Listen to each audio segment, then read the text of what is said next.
Hi, everyone. Welcome back to the Leaders of Today podcast. I am Jordan. I'm joined here today by Ryan. Yes, Ryan Grosik. Nice to meet you guys. Yeah. Thank you for having me on. Of course. You want to do a short little introduction of yourself? Yeah, my name's Ryan Grosik. I am a partner in a waste management company called Real Waste Solutions. I live in Columbus, Ohio. Moved here 6 years ago, I guess, when right before my wife and I got married, and we're actually getting ready to leave here soon. Maybe going to South Carolina. It's exciting. Very exciting. Yeah. Unfortunate, sort of. Not kind of. We'll see. We'll see. We'll see how it works out. All right. Tell us a story. Yeah, so I was thinking about this before we came on, and the story that I'm going to tell is a matter of life and death. It's a wild story. So when I was 17, I used to live in a small town called Jerome, Pennsylvania. And in that small town, we have an old folks home that is right at the entrance when you're coming into town. It sits right when you come in. And I was driving to the Dollar General to get groceries for my family. My mom had given me some money, so we need to get some groceries. So I was driving down to the Dollar General, and it's the middle of winter. It was during a snowstorm, and there's a big hill in behind this old folks home. And on that hill, I look up, and I'm like, that looks like a person that's just like sitting on the hill. And I'm like, what an interesting thing to just be like sitting out in the middle of the winter. It's pretty rough. And then I get a little bit down the road, and I'm like, I don't think they were moving. So I turn back around, and I park in the old folks home parking lot and start trekking up the hill. And it was an older woman who was at the home, and she was trying to escape. And she had fallen and hurt herself, and she was on the hillside. So I find her up there, and I immediately call 911. I mean, she was shivering. She's cold. She was like partly covered in. I mean, she had been up there for a while. And the 911 people must have called the old folks home, because then all of their staff starts coming out, and they're trying to like help me, help her down the hill and all this before the ambulance arrives. And they're like, we didn't even know she was gone. It was crazy. It was crazy. But no, the EMT, when the ambulance got there, they made sure she was okay, and she was okay. She's cold, but she was okay. And they're like, well, it's a good thing you saw her, because I don't think that they knew. They didn't know. That's she insane. Was out there. So I have saved at least one life in my lifetime. I have done that. It's actually funny you say that, because that's like one of my bucket list items is to know that I saved a life. You just got to be in the right place at the right time. I didn't do anything special. The worst thing was I had to get home. So I was like, I'm going to get these groceries, and I saw it, and I was like, that's so weird. And then just something in my gut was like, I got to just at least make sure. Sure enough, yeah. That's crazy. Yeah. Wow, I don't have a story like that. Maybe one day. You haven't been alive as long as I have. That is true. So that is true. You got some time. I don't even know what I need. I don't have a story to follow up that now. Oh gosh. I have nothing. There's nothing good that comes from that, or comes after that.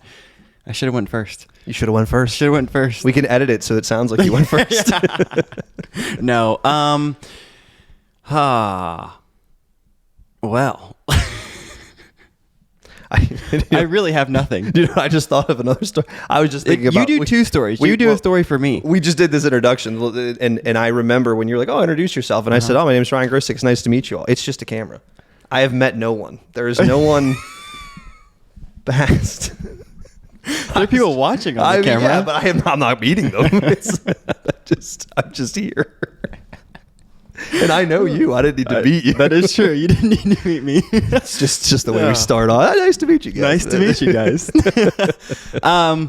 Good. Okay, so I guess my story is going to be very, very lame. It has nothing to do with saving a life or anything like that. It just has to do with cows, because there's a picture of a cow up there on their wall. Cows are great.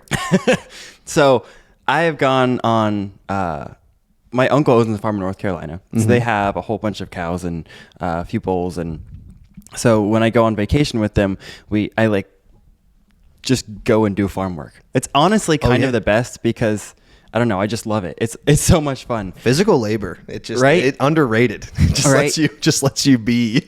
Yeah, right. I agree. I totally agree. I think it's so relaxing. Anyway, we go on vacation I used to go there every year for like a month because my mom was a teacher. So then when she got out of school, we both got out of school together, and we just went to his house for about a month, and then we came back home for, I don't know, a month and a half, and then we went back to school.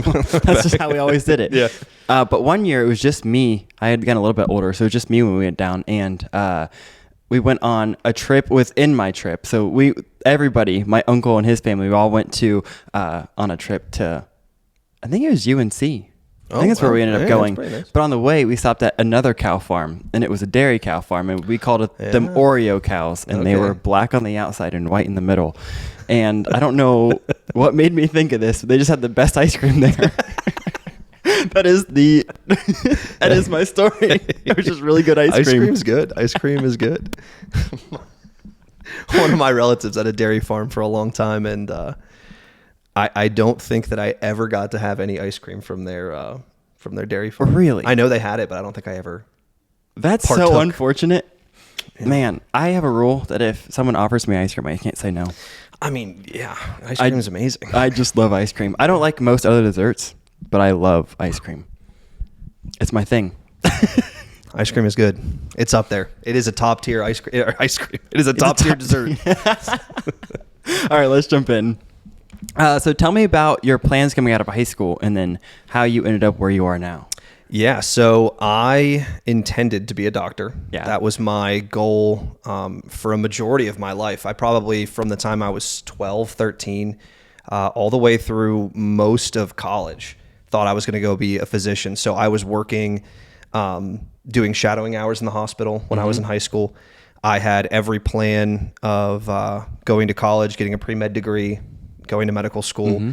And the plan after college after high school was go to college, get my degree, go to medical school, work in a hospital for a little bit, do residency, and then be either a family physician or a surgeon, which is hilarious because if you go to be a surgeon, it's going to be a lot more time than to go be a family physician. Yeah. So we had a family friend. His name was Doc Stein.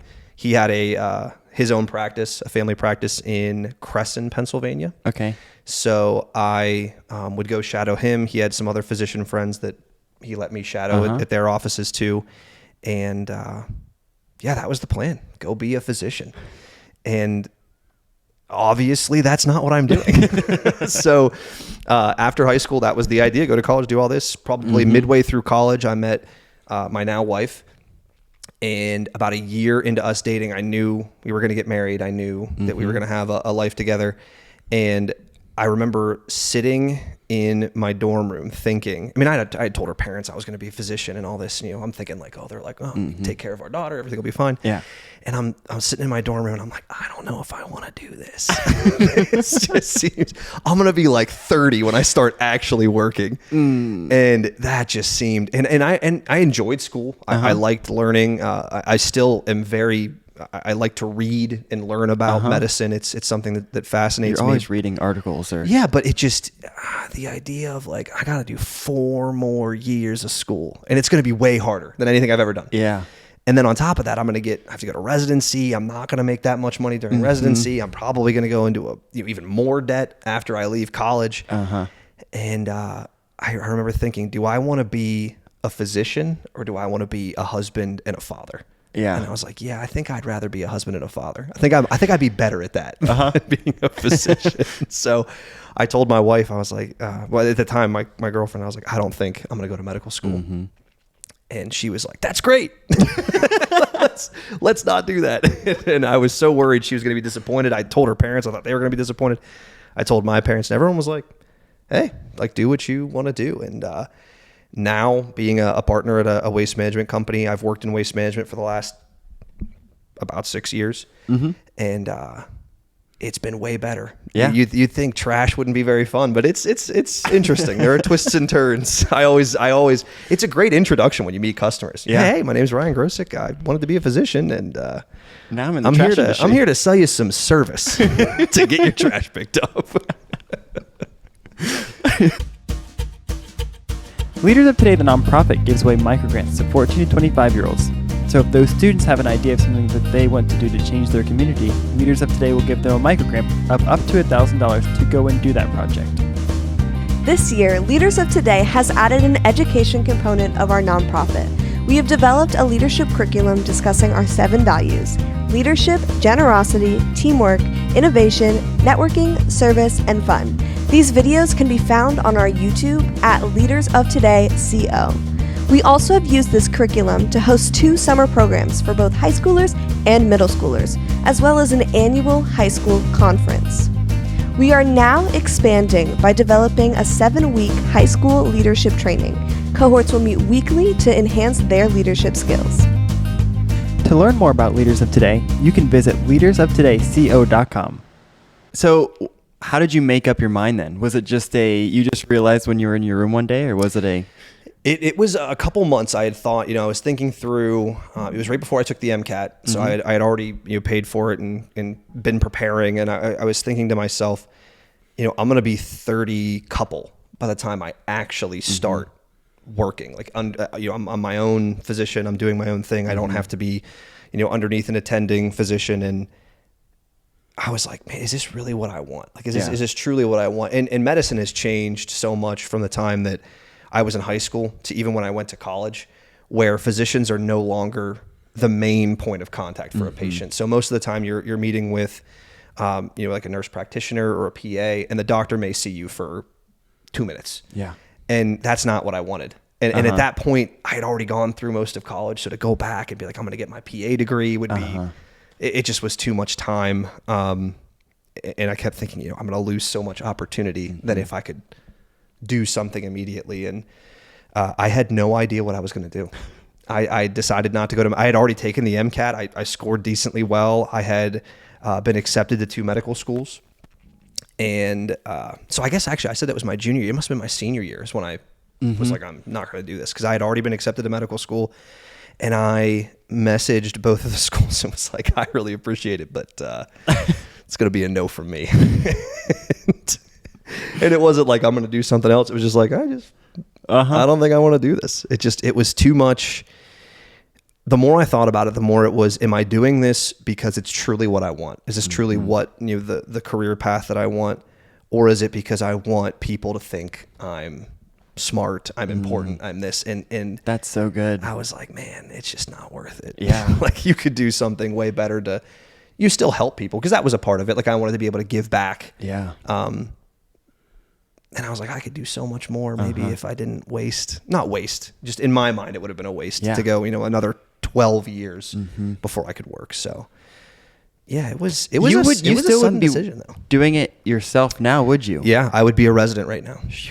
Yeah. So I would have graduated medical school when I was 27, and I would be in my 2nd year of residency. And that's, if I was a family physician, I would still have, I think 2 years of residency left. And then if I wanted to be a surgeon, I think I don't remember exactly, and I'm sure that the standards have changed, but it's medical school. You have like an internship, you have, a long residency as well. And then you're, your own surgeon, and you're still a surgeon. Like, you are a doctor. You do graduate from medical school. It's just, there's some further steps you have to do. What kind of surgeon do you want to be? I had no idea. I really liked surgery. I working in the cadaver labs in college. And even before I went to college, I went to a medical academy in Grenada, and getting to work on the cadavers there. I was like, this is really cool. Like, I could see myself like doing this. And then I talked, it was actually funny. I didn't speak to any surgeons before. I was like, I might do this. And then I spoke to some surgeons that we know after I decided not to go to medical school. And they were like, yeah, it's not all sunshine and rainbows, man. Like I'm up at like 1 a.m. Person's been open for 2 hours, and I still got like 6 more to go. Yeah, it's okay. I like going to bed at like 10:30, right? Getting up at like 7 o'clock, right? It's nice. I know it's not anywhere near the same, but my mom's an anatomy teacher, right? So my whole life we've dissected things. Like we just. Oh, no, you're out. You're gone. I'm gone. Nope, you're back now. The what? You're back now. All right, we're just gonna hope it doesn't do that again. Just keep going.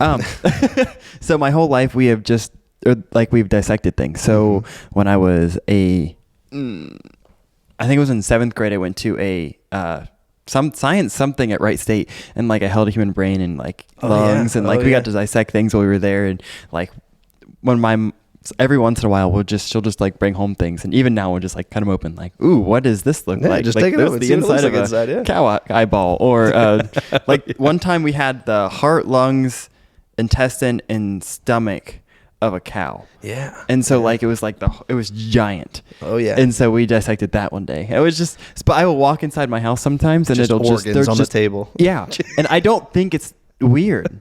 Like I will have friends that come over and be like, what is wrong? What? And I'm like, oh, it's just cow eyeballs. Don't worry about it. Don't worry. And then I'm like, wait, that's actually not normal. It's not a normal thing. No. It just reminded me of something. When you're talking about cutting stuff open, holding lungs and stuff.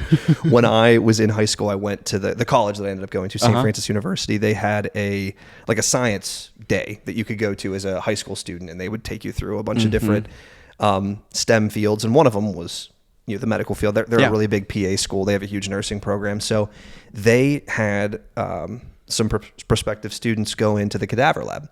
It's the first time a lot of these students have been in the cadaver lab. I was fortunate that I had been in prior, so I kind of knew what to expect. And they were telling us, if you feel lightheaded, because the smell can be a little intense for some people, and then obviously the visual can be a little odd if you've never seen something like that. And it's fine.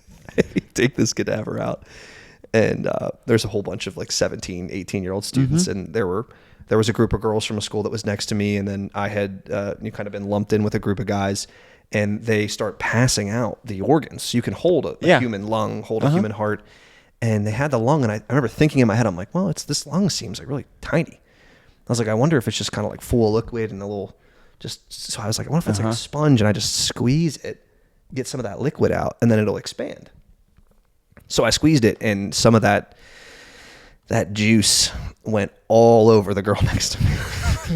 And she passed out. It was like she had been shot.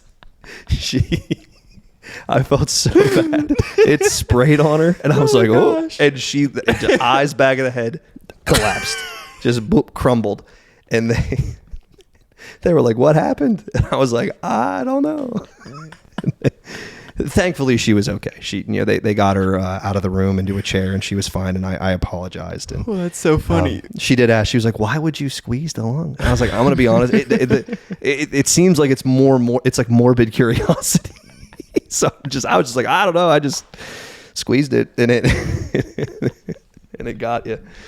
But that's hilarious. Yeah, organs. It's even with people that want to go into medicine, things like that. I mean, it's a shock to see a human body and be able to finnick around with it, even if it's not a person. Like just taking a cow eyeball. A lot of people don't like that part of anatomy, biology. I just think it's so normal because I've been around it so long. Maybe that's so weird. It probably is. I just even in our freezer, there's always just a little something. I don't know what it is usually. It just is, whatever. Yeah. All right. So how did you get from, I guess, changing your mind to being a partner? Yeah. So, it was I wouldn't say it was super long. It was more just an opportunity. So I decided I wasn't going to go to medical school in college. I graduated, moved out to Ohio with my then fiance, now wife.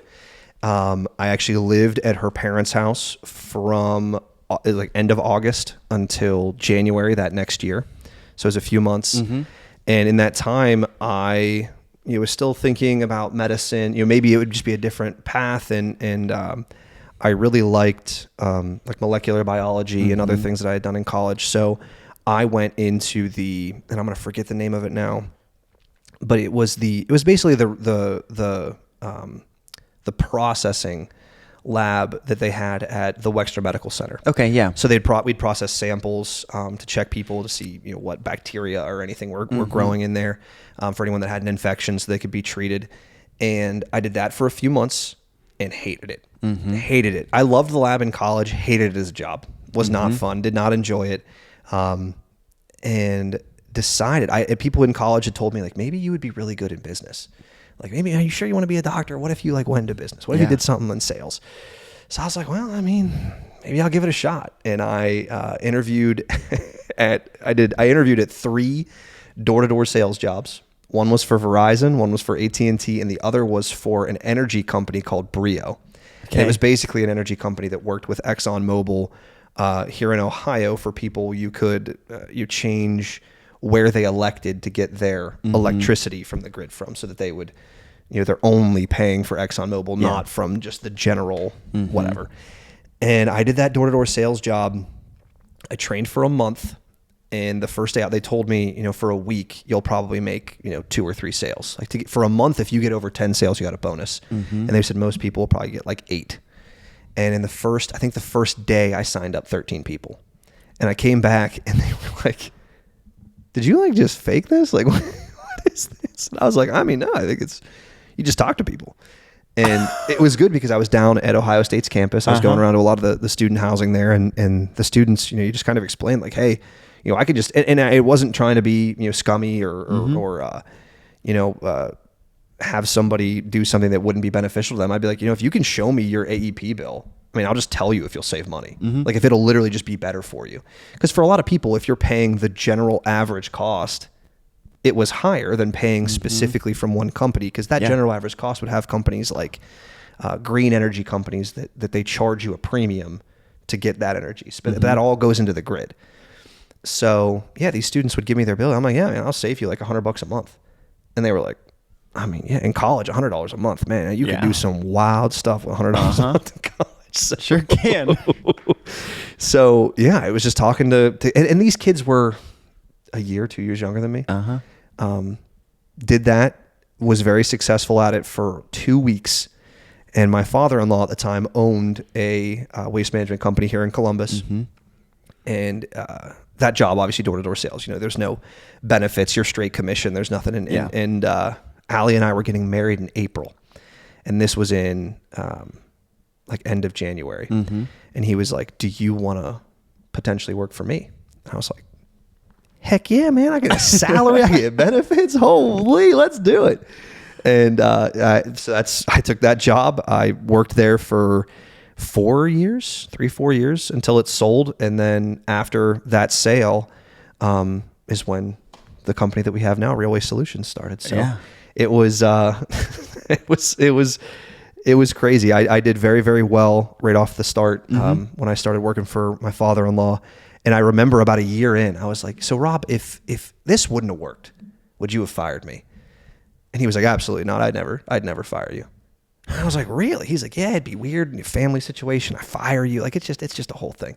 And I was like, I think that's like really stupid. Like, what if I was like really doing a bad job? You're just wasting money. He goes, no. I wouldn't fire you. His partner, Wendell, who was my direct boss, he was like, Wendell will fire you. I was like, okay. I was like, okay. It's a little bit better. It makes sense. As long as you still got to look out for the company. Right. But yeah, so basically I just worked in sales until you got to the point that we're at now. Yeah. Okay. So what advice would you give to students who are either in college now or like leaving college? Because obviously So like specifically for going into business or just in general? Just in general. Before you make a career choice, do the career. Yeah. Like go shadow, do. So good. Please. Just like go actually experience it, because a lot of people, they have this fantasy of what it may be like to work. And it is not that. Yeah. And I think a lot of people, they have the idea, like I even said before, is this really what I want to do? And yeah, I mean, does anybody want to work and have to worry about all this stuff all the time? No. Like if somebody said, listen, I'll give you $100,000 a year and you don't really have to do much, people would be like, oh yeah, I will do that. That's as much as you love your job. Yeah. You'd be like, yeah, I mean, I would rather not have to work and get the same benefit if possible. Right. Or work less to make the same amount of money. But just do the job. Like actually go out, experience it, shadow with someone, talk to people that have done it, because if you don't do that and then you go through your whole college career and then you come out and you're like, well, I'm going to go do this, and you start and you're like, wow, this is not what I thought it was. Yeah. It's just, it's such an avoidable situation if you just experience it for yourself. Yeah. I have shadowed, I don't even know how many people, just That's in good. all different kinds of careers, in politics and business and, I don't know, nonprofit spaces. I mean, like I've done so many different shadowings. Experience will go so far. Yeah. It will go so far in telling you what you want to do and even how to do it better just by seeing professionals do what they do every day. And I think that you actually gain more connections in that field by shadowing people too. Like if Absolutely. you just stay up with those people, Absolutely. they absolutely want to help you. The number of people I knew at St. Francis that in the business department that they just would go and job shadow and do all this stuff, and they would meet all of these people that an opportunity 2 years from then would present itself, and they're like, man, if I didn't do that, I wouldn't have the job I'd have today, because I knew that person and they got to experience me, my work ethic, who I was as a person before I even started in the field. Yeah. Oh, absolutely. It's who knows you, right? Absolutely. Yeah. Absolutely. All right. So then what about business? Specifically for business, what's your advice? So we already talked about like knowing people for business, but I would say work really hard. Truly. Just if you can be the person that knows more about whatever you're in, that knows just so much, and you just work really, really, really hard, you'll fail. I mean, people will fail. You'll have problems. Course. You'll do things that don't work out, that don't play out the way that you thought. But I'm telling you, just if you can educate yourself and work really hard, you will find success. Because people notice that. Yeah. Customers notice that. Your employees will notice that. And then even before you have customers, employees, an employer will notice that. Yeah. And that's just something that I tell people, that like even people in sales are like, oh, it just seems like the job would be so hard. It really is. Like talking to people in terms of like the level of difficulty or the amount of education that you need to do that is not hard. Yeah. It's just, you got to work. Like you have to do the work. And, for the people that I've seen in business that they put in the time, they put in the hours to educate themselves on the product, on the ins and outs of the new things that are coming down the line for just waste management as a example, those are the people that you see find the most success. So it really is just learn and work hard. Yeah. Do your homework and work hard. That is how you will succeed in probably basically anything. Yeah. But business specifically. Yeah. I always say, be curious and work hard. Those are always the two big things that I talk about too. So for sure. No, it's the truth. It's the truth. I've seen people that were naturally talented in talking with people, working with people, that kind of thing, but they just didn't want to put the work in. And because of that, they fail. And I've seen people that are very, very, very intelligent, but they don't want to talk to people. They would just rather, they'd rather send an email. They don't want to call you on the phone. They don't want to, come out and meet you, and they fail. Where it's just, if you can do both, be educated in what you're doing and interact with people, and just put the time in, you'll find success. Yeah. Great news! Did you know the Leaders of Today podcast is now on YouTube? You can follow our YouTube channel at Leaders of Today CO. It also has the curriculum that Leaders of Today has developed over the past year on it. Wow! I gotta check that out. And you can also follow us on Instagram and LinkedIn and where else? And Facebook. And Facebook Yeah. at Students Leading Today. Yeah, so go follow along to see what we're up to now. It's all of our nonprofit stuff, but also has all of our podcast things. Oh, Yeah. and you can also go to our website, leadersoftoday.co/podcast, and then you can comment and see the people on the show and people from last season, and you can listen to us wherever podcasts are. Lots of good stuff. There might even be puppies on there. Maybe even puppies. Right, Gibby? So how have you learned to overcome obstacles in your life? Oh, wow. Through a couple different ways. So I've seen family members struggle, thinking specifically my mother. So my mom had, myself, I have 3 siblings. She had 4 kids. She had a full-time job, and she was getting her PhD, and her dad, my grandfather, he's fine right now, but at the time he had a cancer diagnosis that was not going well. And I got to see her from a young age. I mean, this probably all happened from the time I was 14 until I graduated high school. And I got to see her go through a lot of that. And it's going to sound so corny because we just talked about it, but it was just, she just did the work. Yeah. She struggled, but did not let that struggle Those are my dogs. Yeah. Oh, jeez. Oh, jeez. But she struggled, but she didn't let that be kind of like how that defined her life or how she proceeded through it. She just did the work. So, it was when she would be at a wrestling match for me or my brother in high school, she would, while the meet was going on and other kids were wrestling, she'd be working on her PhD. Yeah. And then, it'd be our time and she'd cheer us on. And once that was done, she'd working on that PhD in the stands. And even at home, obviously, she would still do housework. Her and my dad would do, work around the house and other things. Regardless of if she had work to do, she would just do that. And we still had dinner as a family every night. We would all eat together, and just getting to see her do something that now as an adult, I think like, man, if I had that much on my plate, if I had 4 children, a full-time job, and I'm trying to finish a PhD, like, oh my goodness, great. And my dad was dying of cancer. I was like, that just seems like that might be the limit. Like, you take one of those away, it might be the limit of what I'm willing to deal with. Right. Yeah. And it's just every day. And my grandfather used to tell me something all the time.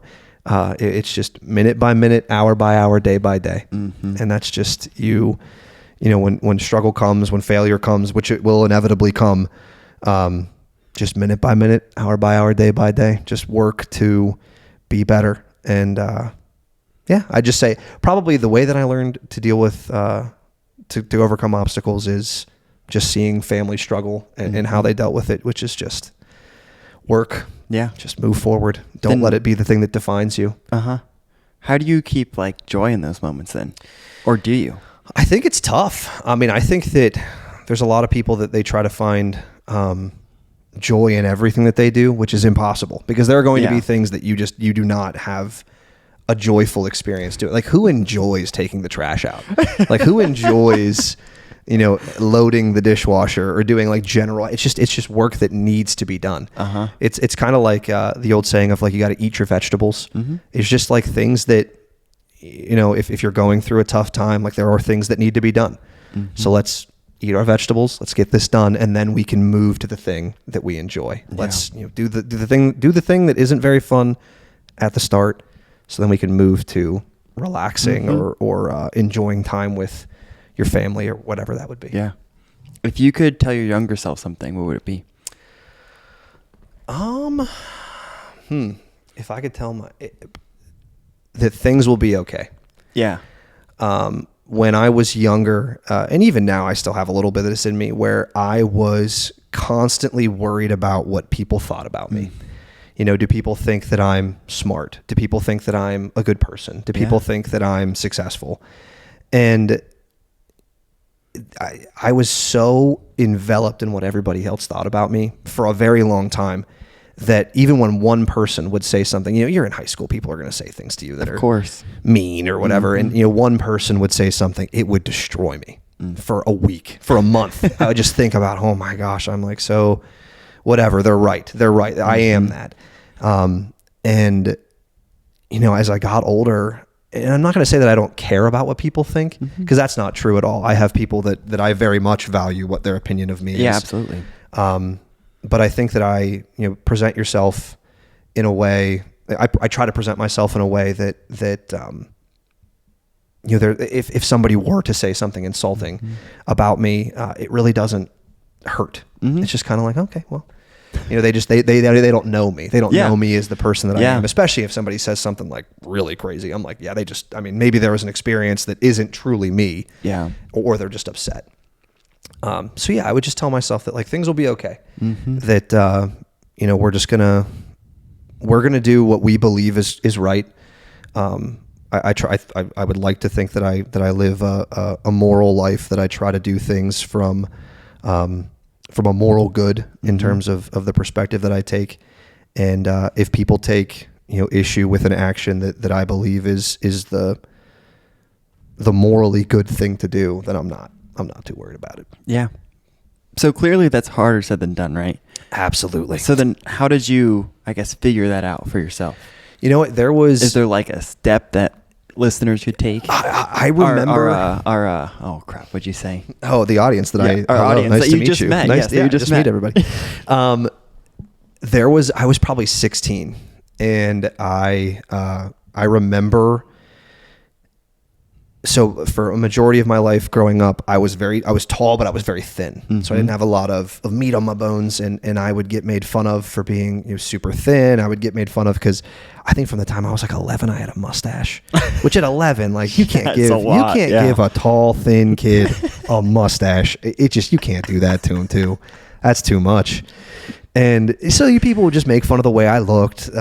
They'd make fun of the way that I played sports. At that time, I wasn't wrestling. I was playing basketball, and I was so lanky. I'm falling all over the place. I couldn't even run. My feet would get caught in each other. And I remember there was a moment. So it wouldn't have been 16. It had been a little younger than that. There was a moment where I remember I was laying in bed, and I was so worked up about somebody had said something to me about the way that I looked when I was in school. So I used to have a nickname. Is pretty sad, but I had a nickname. It was called Skin Turd. That's what they called me in high school, which was pretty rough. Yeah, it's pretty rough. It makes you feel like a piece of crap because that's what they're calling you. And they were basically saying that I didn't have any. I was just skin. I was just skin and bones. So yeah, that wasn't fun. I mean, people would call me that, and it would hurt. I'd think about it a lot.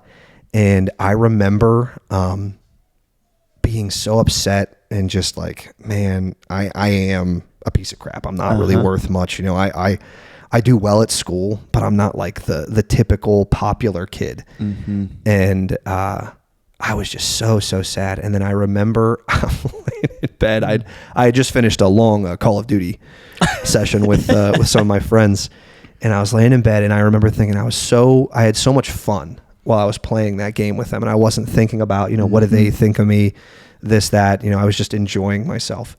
And I remember being like, man, if I could just try to do things like, again, kind of going back to what I was saying, do things from, what I've been taught and believe to be correct, like what's right.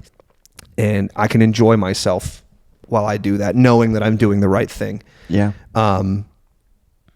Then people, and not being so worked up about it, they kind of stop. They stop going after you, and they almost respect you for not maybe giving in to the same kind of things they did. So the example I'll give is when I graduated high school, for a very long time in there, I didn't have sex. I didn't drink. I didn't do drugs. I didn't do any of the wild stuff that people in my high school did. And I remember at graduation, the number of people that were like, man, that's like good on you. That's that's good on you. Going to college and people be like, wow, you don't do, I'm like, no, I just have no interest in it at the moment. And they'd be like, man, good for you. Like, that's awesome. And it was like that experience when I was younger where, if I could just try to like, just do what I think is right and not worry so much about what people think about me, just like just do what I think is right. And, if people want to make fun of me, this or that, at least I believe that I'm doing what's right. And then going to college and kind of getting that affirmation from other young men that are the same age as me, also graduated college or high school, but to be like, good for you. Like, good for you that you would do that. I was like, okay, maybe there is like some like meaning to this. And I would like to think that a lot of the opportunities that I got having acted the way that I did in high school and college were because of the way that I acted in high school and college. Yeah, that makes sense. That's really good. Do you enjoy listening to Leaders of Today podcast? If you do, share with a friend. Or you can follow us to stay up to date with new releases or new episodes and leave us a review. I am so thankful that you guys are listening because I enjoy so much recording these podcasts. So just thank you for being amazing listeners. So one of the things that I struggle with and that I've been asking pretty much everyone on the podcast recently is what do you do for fun? It's a very easy answer. So there are two things that I do basically every day that are very fun. And the first thing is I like to play video games. It is something that I enjoy. I've enjoyed it since I was a kid. I remember being in high school being like, man, when I'm like 30, am I still going to be playing like Call of Duty? And the answer is no, I'm not still playing Call of Duty. But I love like just getting on, talking to some of the guys that I know from college that are still very good friends in my life now.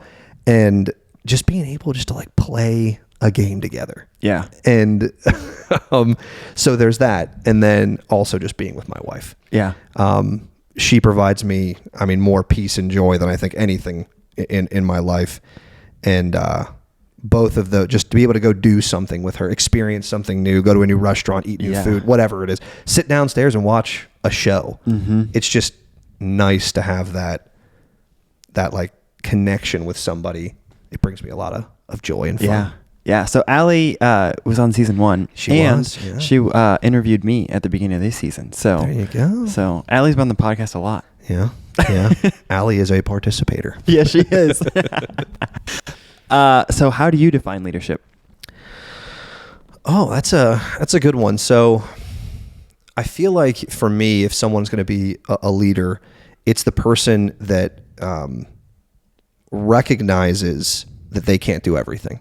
And they will delegate the things that they can't do themselves to other people. And that's how they lead you. So they may have, the vision of what needs to be done moving forward. They may have great insight into particulars of how we're going to do that, but they can't do it all themselves. And that's why they have to lead. So they'll have people below them that they're giving direction to on a specific goal. And I think that a great leader, one, recognizes that they can't do everything, that they have to, decentralize command, and that they also have a good way of kind of aligning the values of where the end goal is with the people that are working to that end goal. Yeah. Because if you can make someone, you have an aligned goal or interest to what the end result needs to be, it will be so much easier to have them move forward and be successful in whatever you're trying to accomplish. Yeah. So what are great qualities, like individual qualities that you would see in great leadership? I feel like confidence has got to be up there. Like if you're not confident, it's tough to be a leader because people will see that. Yeah. They'll see that you're not sure of the direction or you're not sure of the goal. You're not sure of whatever. So definitely confidence. And then, like I said, that self reflection of I can't do this all myself. There are people that are on the team below me that know way more about this than I do. And because of that, I'm going to say, hey, we're going to direct what you know how to do in this way so that we can achieve this goal. And that's what we're going to do. Yeah. So yeah, just being able to recognize that, like, listen, if you're the one that someone puts in charge or you're the boss, whatever, you can't do everything. You really can't. You can't do it all. And people will know more about a specific section of your work than you will. You should be, versed. You should be able to know enough to be dangerous. Like you can't not know what's going on, but at the same time, there will be people that know way more about a specific part of your business. Yeah. And it's how do I utilize them to the fullest of their potential and, have them be successful so that we can get closer to our goal. Absolutely. Yeah. Yeah. So as we're wrapping up, what is something that you wish you were asked about more often? Man, something I wish I was asked about more often. I don't know if this will be specific to the podcast. It doesn't matter. But maybe like my faith. Yeah. That's something that is extremely important to me. Allie and I are both Catholic. We both do a lot to try to progress forward in our lives in a moral sense. And I always appreciate when people will say, you just seem so like at peace, or you seem so, assured of a certain thing or whatever. And, or when even people say like, oh, are you religious? Like I can just kind of tell by the way that you act. And it's not to be like boastful, like, oh, I want people to ask me about how religious I am or anything like that. Yeah. It's more, I think that it's an important conversation for some people. Yeah. And I very much so enjoy when people ask about Catholicism, because I think people have some preconceived notions about like what Catholics may or may not believe. And it's always funny when someone will say, oh, you think this, right? I'm like, no, that's not how that works. No. The one I get all the time is, oh, you think that someone that's not Catholic's going to hell, right? And I'm like, no, no, I don't think that. No. And just being able to talk to people in an open fashion about that, I think, is important because, when we stop communicating about anything, politics, religion, work, when we just stop talking to each other, that's when I think you kind of get divided and you become bitter. So just open conversations about that kind of stuff. I like talking about basically anything. Yeah. But faith, politics, I like that. It's fun. Yeah. I enjoy it. Yeah. Faith's a big part of my life too. I think obviously you know that. And we talk about it on the podcast sometimes. We don't talk about politics. We'll talk about faith. Yeah, that's my rule. Yeah. We don't want to get too divisive, right? But I just got back from our conference when we were recording this last week, and there was 55,000 students that were there, and it was so cool. It was just That's good. It was called Passion Conference. It was so much fun. It was a great experience. That's great. But I don't know why I said that. I don't remember anymore. Well, we were just talking about like what's some. It's just important. Yeah. We'll end with a different story that's actually funny. Not. I mean, it's not. You want to end with a story? Okay, here we go. We're good. Because I have one about faith. So we probably last year about this time we recorded videos to post on social media, which I don't actually think we ever did. But we recorded video. We recorded them, and one of the questions was, "What gets you up in the morning?" And I said, "Faith." And the person who was recording it at the time was our intern named Faith. Oh yeah. And so I went through this whole interview, and Faith was like, "What do you mean I'm the reason that you get up in the morning?" I was like, "What are you talking about?" Like, Faith, I have no idea. I was like, "I have no idea what you're talking about." She said, "When you said what gets you up in the morning is faith," and I was like, "Oh, I meant like my person, like my beliefs, not you." I had probably known Faith for like 2 weeks at this point. It's actually hilarious. She was like, "Are you just amazing. Like professing your love for me right now in this fashion?" As you're recording this video, exactly. That's hilarious. Oh yeah. Oh, this has actually been a great podcast. I'm super excited. I really enjoyed interviewing you. Thank you. No, I appreciate being on. Yeah. And for everybody out there, if you ever, it would be nice to actually meet you. It would be nice to meet you one day. You want to meet me one day. You see me on the street, just say hello and just say, "From the podcast." Hey, from the podcast. Thanks for being on, Ryan, and I will see you guys next week. Well, I guess you will see me next week. I won't be here next week. Bye, guys. Bye.